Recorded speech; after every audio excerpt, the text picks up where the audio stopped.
افغانستان کے ملک پر ایک بادشاہ حکومت کرتا تھا۔ اس کا ایک غلام تھا جس کا نام سبکتگین تھا۔ سبکتگین بہت بہادر، عقل مند اور رحم دل تھا۔ اس کی انہی خوبیوں کی وجہ سے بادشاہ اسے بہت عزیز رکھتا تھا۔ ایک روز کی بات ہے، سبکتگین گھوڑے پر سوار ہو کر جنگل میں شکار کھیلنے گیا۔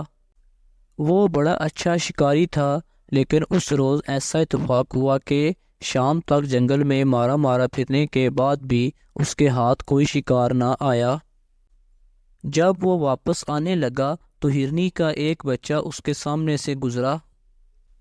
تو سبکتگین نے گھوڑے سے اتر کر ہرنی کے اس بچے کو پکڑ لیا۔ پھر اس نے ہرنی کے اس بچے کو گھوڑے کی کاٹھی کے ساتھ باندھ کر اپنے آگے رکھ لیا اور واپس شہر کی طرف چل پڑا۔ کچھ دور جانے کے بعد اس نے دیکھا کہ وہ ہرنی جس کا وہ بچہ تھا وہ اس کے پیچھے پیچھے آ رہی تھی، اور یوں لگتا تھا جیسے اس کی آنکھوں سے آنسو بہہ رہے تھے، اور ہرنی کا بچہ بھی بہت تڑپ رہا تھا۔ سبکتگین کو یہ دیکھ کر ہرنی اور اس کے بچے پر بڑا ترس آیا۔ وہ فوراً گھوڑے سے نیچے اترا اور ہرنی کے اس بچے کو چھوڑ دیا۔ بچہ فوراً ہی اپنی ماں کے پاس چلا گیا۔ ہرنی نے اپنے بچے کو دودھ پلایا اور جنگل کی طرف چلی گئی۔ ہرنی بار بار سبکتگین کی طرف دیکھ رہی تھی جیسے وہ اس کا شکریہ ادا کر رہی ہو۔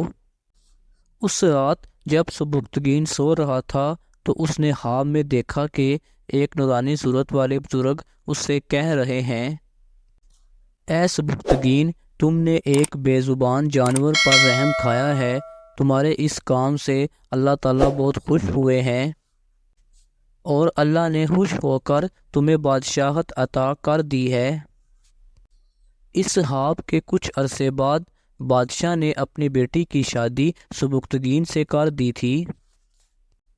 بادشاہ کی اس بیٹی کے علاوہ اور کوئی اولاد نہ تھی، اس لیے اس بادشاہ کے مرنے کے بعد سبکتگین افغانستان کا بادشاہ بن گیا تھا۔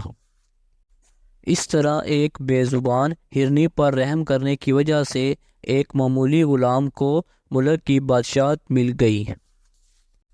ناظرین، آپ نے سلطان محمود غزنوی کا نام اور ان کے کارنامے تو سنے ہوں گے، لیکن آپ میں سے بہت کم لوگ جانتے ہوں گے کہ سلطان محمود غزنوی اسی سبکتگین کا بیٹا تھا۔